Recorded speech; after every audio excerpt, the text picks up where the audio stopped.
it's Steph, and today I'm going to show you our movement of the week, which is a pretty classic move, sit-ups. But I want to kind of give you a different perspective on why we want to do sit-ups, and no, it's not just for building strong abs.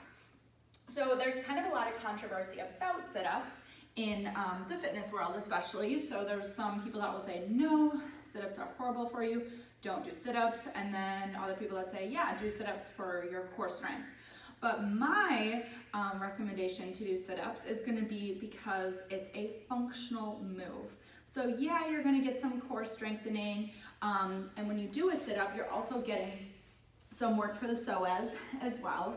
So to pull your whole upper body up is not just going to work the abdominals, but it's also going to work the legs, the inner thighs. And to be able to sit up, I think, is a very functional move, because you're not always going to sit up by rolling to your side and then pressing up to whatever seated position. And even to be able to come to stand from a sit-up, let's say from here, is a functional move.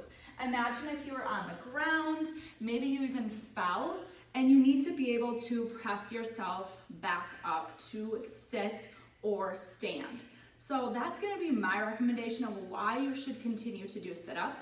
Now, I'm not saying you need to do 100 sit-ups a day or anything crazy, and you don't even have to do them for core strengthening, but I do think it is really essential to be able to sit up from a lying down position.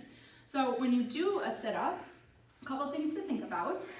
There's a couple options as well. So full sit-up would be from the ground, on the back, knees bent, and then you're slowly drawing yourself up to sit, okay?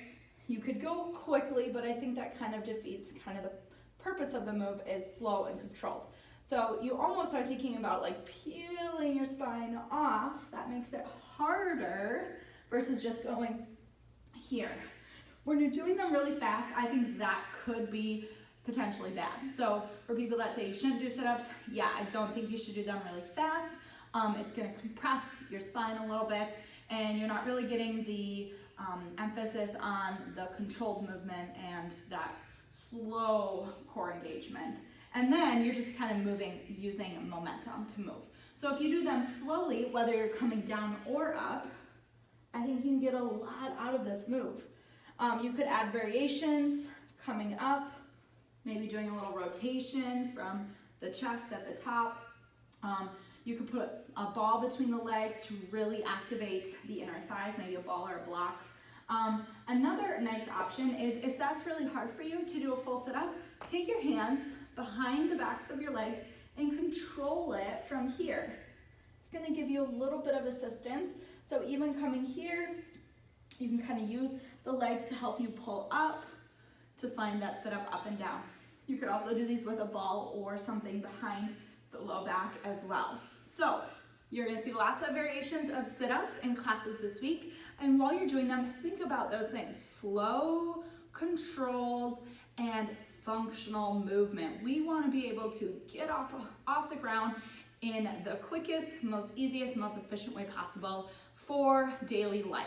So that is why I think sit-ups are important and a great functional move.